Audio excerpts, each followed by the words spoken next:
हम भारतीयों के लिए गणेशोत्सव ये एक ऐसा त्यौहार है कि वो बड़े उत्साह के साथ पूरे देश भर में एक प्रकार से हमारे संस्कृति का परिचायक भी है और बड़े उत्साह के साथ और पूरी तरह श्रद्धा के साथ यह कार्यक्रम होता है। हमारे भगवान गणेश जो है वो विद्या का दैवत है, नॉलेज, ज्ञान। और आने वाले समय में हमारे देश की ये विशेषता है कि ज्ञान, विज्ञान और तंत्र विज्ञान के आधार पर हमारी नॉलेज हमारी सबसे बड़ी ताकत है। हमारे भारतीयों को भगवान गणेश ऐसी ज्ञान का एक प्रकार से वरदान दे कि पूरे विश्व में ज्ञान के भरोसे हम विश्व का दिशा दर्शन कर सके। इतनी शक्ति, ऐसा आशीर्वाद भगवान गणेश हम सबको दे, यही उनके चरणों में मैंने प्रार्थना की है। और उसके साथ साथ हमारे गणेश जी के बारे में सुखकर्ता दुखहर्ता, यानी सुख देने वाला और दुख को नष्ट करने वाला दैवत है। हम सब के जीवन में सुख, समृद्धि और संपन्नता रहे और जो दुख है, दर्द है, वो हमारे जीवन से निकल जाए, इसके लिए सबको आशीर्वाद दे, यही मैं गणेश जी के चरणी प्रार्थना करता हूँ। विज्ञान की बात की, हमने देखा कि आपके घर के छोटे छोटे बच्चों ने इसरो की कॉन्सेप्ट पे गणेश जी को बैठाया है, चंद्रयान का कॉन्सेप्ट दिया है, इसरो के लॉन्चिंग पैड उन्होंने बनाया, क्या कहेंगे आप? ये निश्चित रूप से एक विशेषता है कि बच्चे तो बहुत छोटे हैं, पर ज्ञान, विज्ञान और तंत्र विज्ञान के से उन्होंने खुद होकर इस बार गणेश जी की अलग स्थापना की और इसरो का जो रॉकेट लॉन्चर है वो रॉकेट खड़ा किया।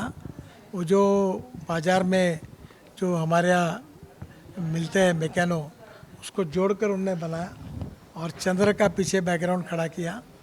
और इसलिए पूरे हमारे बच्चे भी हैं, ये अलग अलग प्रकार के ज्ञान को हासिल करने की कोशिश करते हैं। बड़े उत्साह के साथ उन्होंने अच्छा बनाया, इसकी हम सबको बहुत खुशी है। मराठीत गणेशोत्सव आहे, संपूर्ण देशाला काय शुभेच्छा? गणेशोत्सव हे आपल्या विद्येचा दैवत आहे आणि आपलं ज्ञान, विज्ञान, तंत्रविज्ञान, नॉलेज ही एक मोठी शक्ती आहे आणि आपण येणाऱ्या काळात विश्वगुरू बनणार आहोत। जगातली तिसरी महान आर्थिक व्यवस्था बनणार आहोत। याचा संबंध नॉलेजशी आहे, ज्ञानाशी आहे। इनोव्हेशन, टेक्नॉलॉजी, एंटरप्रिनरशिप, सायन्स आणि त्यामुळे भगवान गणेशजी आपल्या सगळ्यांना आशीर्वाद देतील की आपण जगात विश्वगुरू बनू आणि आपल्या या ज्ञानामुळे आपला तर विकास होईलच, पण विश्वाचं कल्याण होईल। कारण सर्वेपि सुखिनः सन्तु सर्वे सन्तु निरामया, विश्व का कल्याण हो, ही आमची संस्कृती आहे। नक्कीच भगवान गणेशचा आशीर्वाद आमच्याही मागे राहील आणि निश्चितपणे सुखकर्ता आणि दुःखहर्ता, म्हणजे दुःखाला दूर करणारं आणि सुखाचं रक्षण करणारं असं गणेशजींचं वर्णन आहे। आमच्या सगळ्यांच्या जीवनातलं दुःख दूर हो आणि सुख, समृद्धी आणि संपन्नता येऊ, हीच आपण सगळेजण आजच्या दिवशी गणेशाच्या चरणी प्रार्थना करतो। तुमच्या पाचही नातवंडांनी एक वेगळं गणपती घरी बसवला आहे आणि आजोबांनी पण त्यांना परवानगी दिली गणेशोत्सवाचे संस्कार मुलांना घडावेत, हे तुम्ही मागितले? त्यांनी स्वतः इस्रोचं जसं स्टेशन आहे रॉकेट लॉन्चर, ते स्वतः मार्केटमधून विकत आणलं, ते स्वतः बनवलं, बॅकग्राऊंडला चंद्र उभा केला। त्यांच्याबद्दलची, विज्ञानाबद्दलची जी जिज्ञासा आहे त्याला आम्ही समर्थन करायचा प्रयत्न केला, पण एवढ्या लहान वयात एवढ्या सगळ्या कल्पना आहेत, हे खरंच कौतुकास्पद आहे। आमच्या लहानपणी आम्ही एवढा दूरचा विचार नव्हता केला।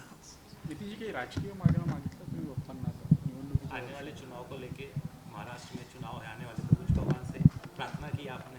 नहीं, निवडणुकी चुनाव के लिए भगवान को कुछ मांगने की आवश्यकता नहीं है।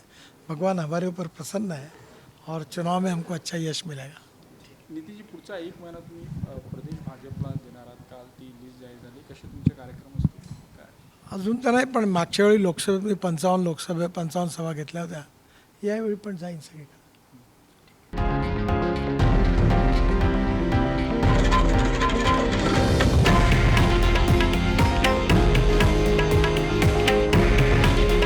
हे आहे देशातील नंबर 1 न्यूज नेटवर्क आणि आपण पाहत आहात TV9 मराठी. काळजी तुमची, हित महाराष्ट्राचं.